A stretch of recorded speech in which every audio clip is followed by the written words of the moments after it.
Assalamualaikum warahmatullahi wabarakatuh. Alhamdulillahi rabbil alamin, hamdan katsiran thayyiban mubarakan fih, kama yuhibbu rabbuna wa yarda.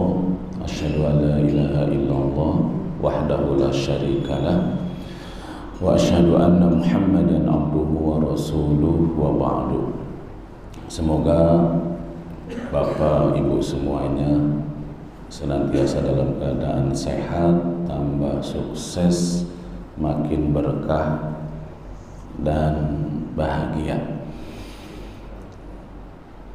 Mengimani Al-Quran itu berarti kita yakin Al-Quran itu semuanya dari Allah, isinya, maknanya dari Allah, kata per kata, huruf per huruf, kalimat per kalimat, huruf per huruf, kata per kata, kalimat per kalimat, ayat per ayat, surat per surat, semuanya dari Allah.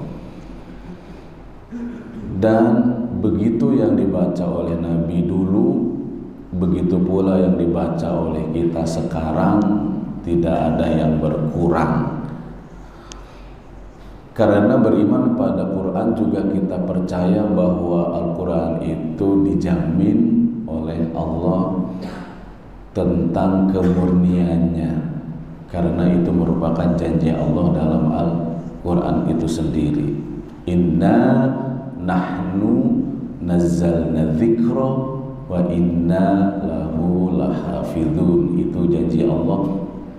Sesungguhnya kami nazzalna dzikra, menurunkan adzikra, Al-Quran maksudnya, dan sesungguhnya kamilah yang memelihara, wa innahu lahafidhun. Tapi dalam ayat ini pemeliharaan Al-Quran itu Allah menggunakan kata nahnu atau kami.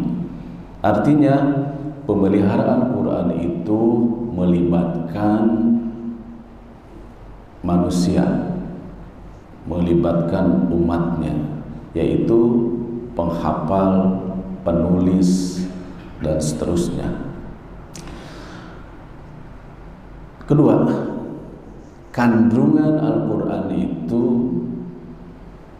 ada yang maknanya itu qat'i. Qat'i itu tidak satupun ulama yang memahami berbeda. Seperti diharamkannya minuman keras,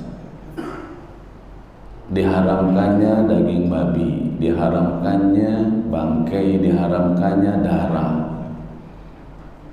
Tidak satupun ulama yang mengatakan tidak haram. Itu namanya qat'iyatud dilalah.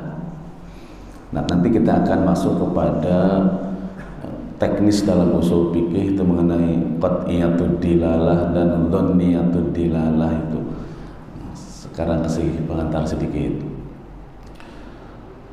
Jadi ada makna yang tidak bisa tidak, semuanya sama.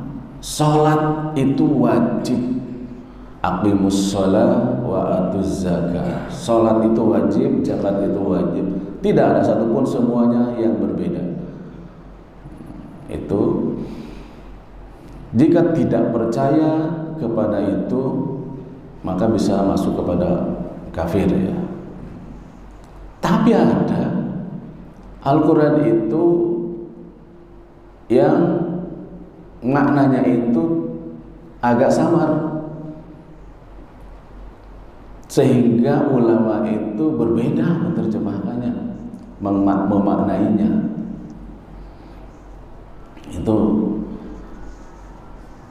Itu banyak ayat-ayat yang begitu itu.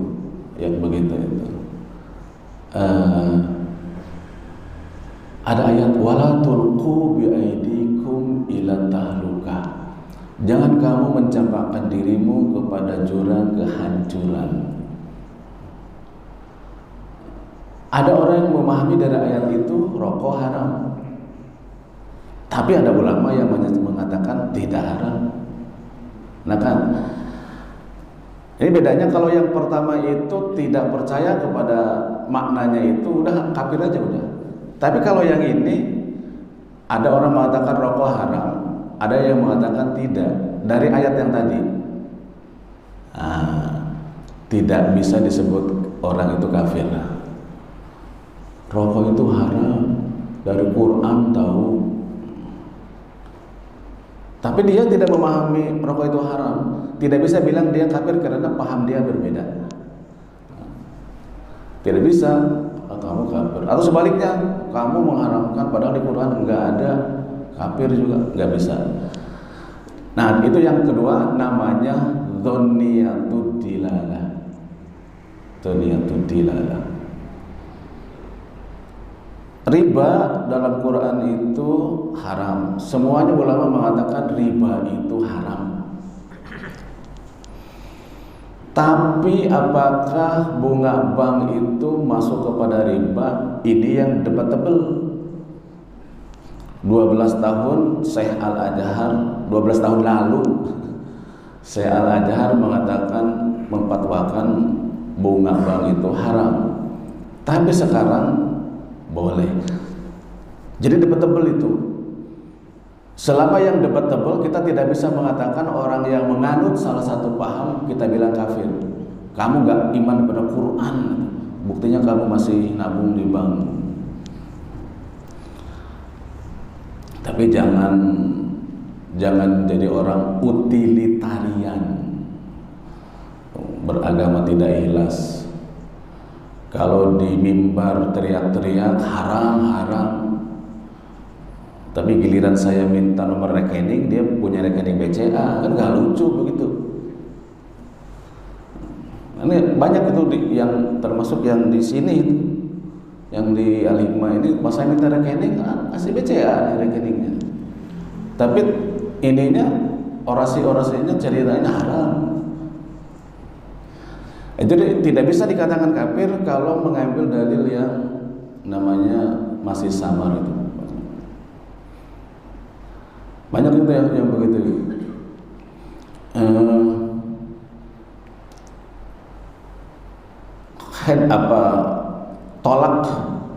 Tolak itu di Quran ada salasata quru. Quru itu ada yang menerjemahkan suci. 3 bulan, 3 kali suci. Tapi guru ada yang menerjemahkan 3 kali head, 3 kali kotor. Ya ini mah beda, satu bilang kotor, satu bilang suci. Tapi ini sahabat dua-duanya. Ibnu Mas'ud salah satunya ya. Orang yang mengatakan 3 kali suci tidak boleh bilang kepada yang mengatakan 3 kali head itu kamu tidak beriman pada Quran. Guru itu 3 kali suci. Atau sebaliknya, kamu nggak beriman. Tapi kalau kepada yang pertama tadi bisa sampai keluar. So, puasa itu tidak wajib misalnya. Kutiba alaikumusiyam. Enggak. Kutiba alaikumusiyam itu semua ulama mengatakan puasa itu wajib di bulan Ramadan 1 bulan. Jadi tentang isi Al-Quran itu memang ada 2 tentang kandungan Qurannya. Saya masuk kepada usul fikih harus pelan-pelan karena agak jelibet, pelan-pelan. Kedudukan Al-Quran sebagai hukum nomor 1 di paling atas, dan juga hadis yang mutawatir yang sangat sahih, itu disebutnya dalam usul fikih itu qat'iyatus subut. Nah, ini kita harus mulai akrab dengan qat'iyatis subut. Qat'i itu memutuskan secara harfiah, mengambil kata putus, tidak boleh disalahkan, tidak ada unsur kesalahan sedikit pun. Quran itu sebagai sumber hukum Islam itu qat'i, nomor 1, tidak boleh dibantah, tidak salah, tidak boleh ragu sedikit pun. Juga hadis-hadis yang mutawatir dan benar-benar sahih itu posisinya qat'i. Itu berdasarkan hadis yang dibaca oleh Pak Daud juga kemarin itu, wa qad taraktu fikum, qad taraktu, aku telah tinggalkan buat kamu amroini, dua hal. Allah jamin lan tadillu abada, dengan dua hal itu kamu tidak akan sesat selama-lamanya. Satu, kitab Allah. Dua, sunnah Rasulullah wa sunnatu Rasuli. Jadi sumber hukum Islam yang utama dan pertama itu Quran dan sunnah. Adapun yang lain sumber Islam yang diperdebatkan, ada ijma, ada qiyas, ada istihsan, ada masalah mursalah, ada urf, itu yang diperselisihkan. Tapi yang pokok sumber Islam itu Al-Quran dan Sunnah, dan itu posisinya qat'iyatus subut. Qat'i memutuskan, tidak boleh dibantah, pasti benar, tidak boleh ragu. Namanya qat'i, ini udah qat'i. Kalau sudah Quran udah gak usah ngomong lagi. Qat'iyatus subut, posisi Quran itu subut. Subut artinya tetap, ajeng, kokoh. Subut itu sabata, dari sabata yasbutu, itsbit, ajeng, tegak, tidak boleh, tidak ada goyang. Subut itu yang pertama, qat'iyatus subut Quran itu. Tapi untuk menjadi dalil terhadap perbuatan, sebentar, hadis ada yang qat'iyatus subut, al hadis tidak semuanya qat'iyatus subut. Qat'iyatus subut itu 100% bulat, mutlak. Kalau hadis tidak semuanya qat'iyatus subut. Hadis ahad, hadis hasan misalnya, yang tidak sahih, ya bukan sahih, yang di bawah posisinya, itu namanya dhonniyatis subut. Posisinya itu masih dhon, tidak 100% seperti Al-Quran. Nah ini makanya, maaf ini saya sebut, di ormas Persis ya, yang haram itu termasuk majlis yang di Solo itu apa namanya itulah, masjid tafsir, majelis tafsir di Solo itu ya. Ada Bapak ingat? Dan madhab Zahiriyah, Abu Daud Zahiri, yang haram di Quran itu cuma 4 karena qat'i. Inna mahrama alaikum maitata wa dama wa lahmal hinzir wa ma ukhilla bihi lighairillah. Di depan diawali pakai innama, bisa dibuka di buku soal jawab A Hasan. Seru itu. Innama itu hanya saja, artinya hanya itu saja. Dan bukan ayat itu saja Pak, di ayat lain juga ada ya. Kalau sudah bilang hanya itu saja, yang lain gak boleh nambah. Ini logika Dhahriyah, dan ini boleh aja. Kemudian datang hadis bahwa binatang yang bercakar, yang hidup di dua alam, segala macam itu haram. Ini pelan-pelan ini. Kalau ini yang hadis ini dihukumi sebagai haram, berarti menambah Quran. Ini logikanya. Ini saya cerita Persis ya. Berarti menambah. Posisi hadis itu dhonni. Tadi yang cerita. Sedangkan ayat itu qat'i, nggak bisa menambah itu. Jadi tidak haram. Bisa kaget bapak-bapak ya. Masa anjing tidak haram? Misalnya gitu, masa anjing? Kan anjing tidak ada disebut di Quran tuh Pak, nggak ada. Adanya di hadis mungkin. Hadis. Masa anjing tidak haram? Masa buaya tidak? Masa ular tidak haram gitu? Lalu apa hukumnya?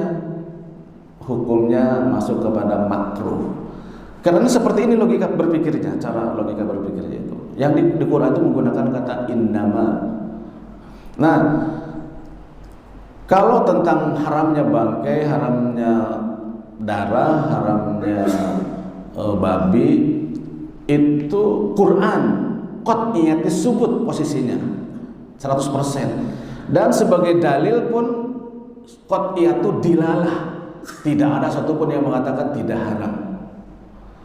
Tapi hadis posisinya doniyatis subut, posisi doni itu 80, 70 atau 80%, tidak 100%. Jadi tidak masuk jatuh kepada haram. Tapi sebahagian ulama mengatakan boleh, mengatakan haram ya. Yang tadi namanya anjing, ular, segala macam itu binatang bertaring segala macam, hidup di dua tempat, itu ada yang tidak mengatakan haram. Banyak ulama yang tidak mengatakan haram. Kita tidak boleh bilang kepada mereka kamu kafir, kamu tidak yakin kepada Quran dan hadis, karena posisinya dzoniyatu dilalah dan dzoniyatu subut. Gak boleh bilang majelis tafsir itu membolehkan anjing, membolehkan harimau, membolehkan buaya misalnya. Tapi jangan salah Pak, mereka yang mengatakan tidak halal, mengatakan tidak haram kepada yang barang-barang yang saya sebut tadi dengan dalil tadi itu, jangan menyangka bahwa mereka tukang makan anjing, tukang makan ular. Ya enggak juga, sama aja kayak kita. Meskipun dia mengatakannya makruh, dia tidak makan juga, tidak berani juga makan. Ada yang iseng tuh di Petejo tuh dulu Pak, ada guru saya dari Tanjung Priok, Hasan, kan termasuk kategori anjing tidak haram, hanya makruh aja. Giliran ke situ dikasih makan sate Pak, tapi nggak dikasih tahu, dimakan aja. Setelah selesai makan itu, namanya Hasan Kiat tuh, yang dipenjara di Cipinang pada peristiwa kasus Tanjung Priok. Tuh temannya CS-nya Pak Hayat banget itu dulu di Tanjung Priok itu. Setelah selesai makan, Tat, enak Tat ya? Enak juga katanya. Tahu nggak itu Tat? Itu sate anjing.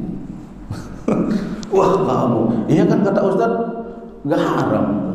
Iya tapi kan bukan berarti saya suka nggak haram itu, hanya berdasarkan cara berpikir tadi itu aja. Ya nggak usah seperti itu, kan kelewatan untuk ngerjain Ustaz. Bapak sekalian, jadi Al-Quran sebagai sumber hukum Islam 100% tidak boleh ada keraguan, itu namanya qat'iyatis subut. Hadis ada yang qat'iyatis subut, yaitu yang sahih, yang tidak ada kemungkinan salah, itu yang benar-benar sahih dan mutawatir, itu qat'iyatis subut. Tapi hadis ahad, hadis-hadis yang sifatnya hasan, itu dzonniyatis subut. Karena itu bila hadis berbicara tentang hari kiamat, tentang berita-berita gaib, tidak boleh diterima yang bukan qat'iyatis subut. Betul ya? Kalau hanya sifatnya hadisnya hasan, hadisnya ahad misalkan, itu tentang halal haram itu gak bisa diterima, halal haram, karena tidak qat'iyatis subut. Jadi bisa jatuhnya ke makruh aja. Itu paling tidak sebagian ulama juga itu. Untuk menjadi dalil terhadap amal tertentu, Quran dan hadis itu bisa ada qat'iyatu dilalah namanya, dan ada yang doniyatu dilalah. Ada 4 kalimat Pak yang agak bisa kebolak-balik itu. Wajibnya sholat itu dari Quran qat'iyatis subut, juga qat'iyatu dilalah. Haramnya minuman keras dari Quran qat'iyatis subut, posisinya juga sebagai haramnya minuman keras, ayatnya adalah qat'iyatu dilalah. Haramnya bangkai, haramnya darah, haramnya babi adalah dari Al-Quran yang qat'iyatis subut, juga sebagai dalil haramnya yang disebut tadi adalah qat'iyatu dilalah. Yang keempat ada dzonniyatu dilalah. Dzonniyatu dilalah. Al-Quran yang mengatakan jangan kamu mencampakkan dirimu pada lubang kehancuran. kebinasaan. Itu Quran itu qat'iyati subut. Tapi sebagai dalil haramnya rokok itu dhanni sifatnya. Tidak bisa mengatakan kafir kepada yang tidak mengharamkan. Riba itu haram qat'iyati subut, dalilnya jelas. Tapi apakah bunga bank haram? Bukan qat'iyati subut tapi dhanniyatu dilalah. Ayatnya qat'iyati subut, tapi sebagai haramnya bunga bank adalah dhanniyati dilalah. Sifatnya dhani. Tidak boleh kita mengatakan kafir kepada orang yang masih membolehkan bunga bank itu. Biarpun Bapak menyebut dosanya lebih besar daripada zina segala macam, tapi untuk menjadikan bunga bank sebagai haramnya bunga bank dengan ayat ini itu don. Karena don itu tidak langsung menyebut bahwa bunga bank haram, enggak itu. Tapi kalau di Quran menyebut bahwa bunga bank itu haram, itu namanya qat'iyatu subut. Ya qat'iyatu dilalah juga. Qat'iyatu dilalah itu. Ada yang mengharamkan musik dari ayat tentang faqad, tentang di surat Al-Jum'ah itu, surat Jum'ah. Karena musik itu termasuk lagau. Pengharaman musik dengan dalil itu tidak qat'iyatu dilalah. Memang ayatnya qat'iyatu subut, tapi untuk menjadi dalil haramnya musik adalah dhanniyatu dilalah. Karena ada juga ulama yang membolehkan dalam batas-batas tertentu itu. Ada yang beberapa yang membolehkan, termasuk Yusuf Al-Qaradawi itu. Karena sifatnya dhanniyah, orang yang masih membolehkan musik jangan bisa dibilang kafir. Nah ini Bapak-bapak saya kira mungkin nggak begitu. Tapi paling tidak sudah mendengar 4 istilah: qat'iyatis subut, dhanniyatis subut, qat'iyatu dilalah, dhanniyatu dilalah. Qat'i itu 100%, dhanni itu 70%. Jadi jangan mudah mengkafirkan orang karena perbedaan pemahamannya, karena tidak sepaham dengan kita lalu kita katakan kafir. Kita boleh memilih salah satu, boleh aja. Tapi kamu menyalahi Quran, itu rokok itu haram, nggak bisa. Karena sifatnya dhanniyatu dilalah, bukan langsung rokok haram di Quran, nggak gitu. Tapi diambil dari dalil umum bahwa Allah itu menghalalkan yang baik-baik, mengharamkan yang buruk-buruk. Wa ahallallahu yuhallilu alaikumul thayyibat wa yuharrimu alaikumul khaba'is. Rokok itu khaba'is, haram. Yang tidak haram berarti menyalahi Quran. Bukan menyalahi Quran, menyalahi pemahaman dia. Wallahu a'lam bishawab. Subhanakallahumma wa bihamdik, asyhadu an la ilaha illa anta, astaghfiruka